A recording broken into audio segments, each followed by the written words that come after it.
This is sleep scientist Dan Gartenberg, recorded live at TED Residency 2017.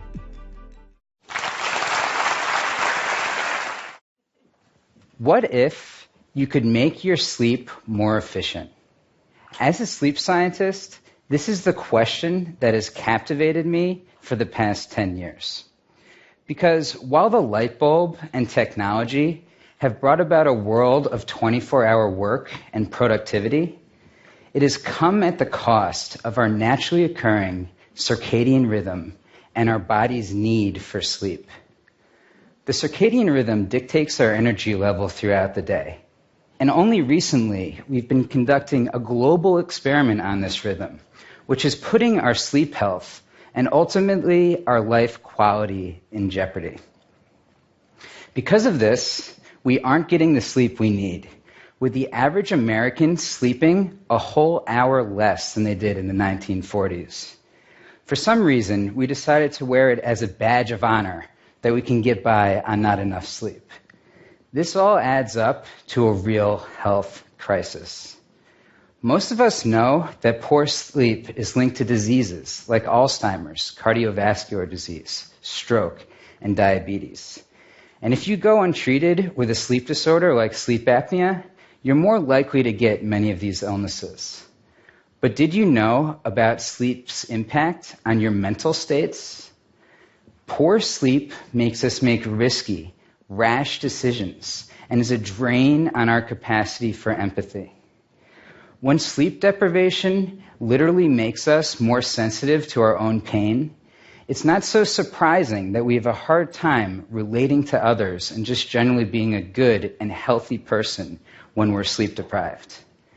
Scientists are now starting to understand how not only the quantity, but also the quality of sleep impacts our health and well-being.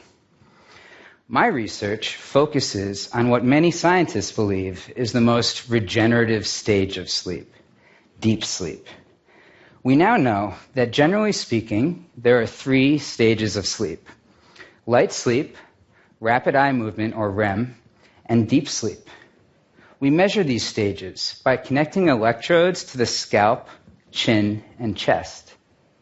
In light sleep and REM, our brain waves are very similar to our brain waves in waking life.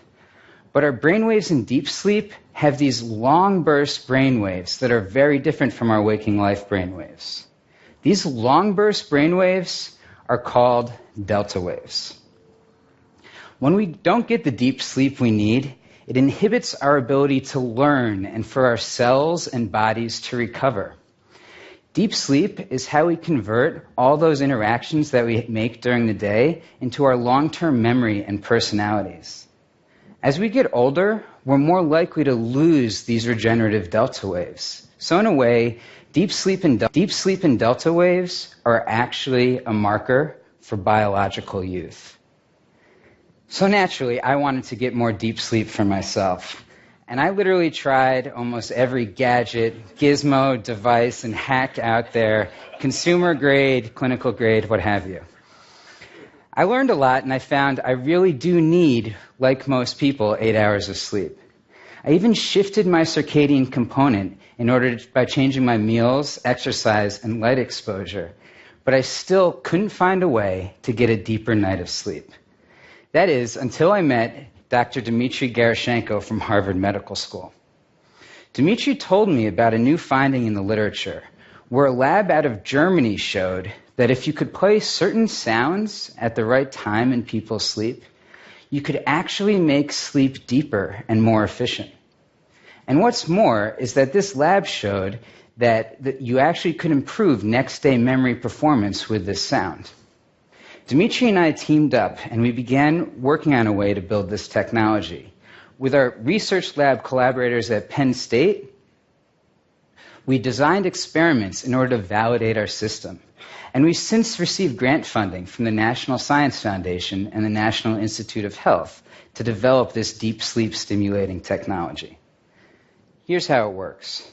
People came into the lab, and we hooked them up to a number of devices, 2 of which I have on right here. Not a fashion statement. When we detected that people were in deep sleep, We played the deep sleep stimulating sound that was shown to make them have deeper sleep. I'm going to demo this sound for you right now.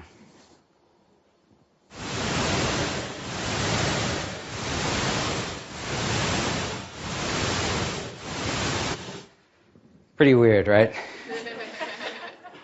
So that sound is actually at the same burst frequency as your brain waves when your brain is in deep sleep.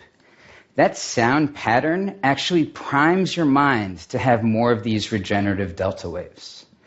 When we asked participants the next day about the sounds, they were completely unaware that we played the sounds, yet their brains responded with more of these delta waves. Here's an image of someone's brain waves from the study that we conducted. See the bottom panel? This shows the sound being played at that burst frequency. Now look at the brain waves in the upper part of the graph. You can see from the graph that the sound is actually producing more of these regenerative delta waves. We learned that we could accurately track sleep without hooking people up to electrodes and make people sleep deeper.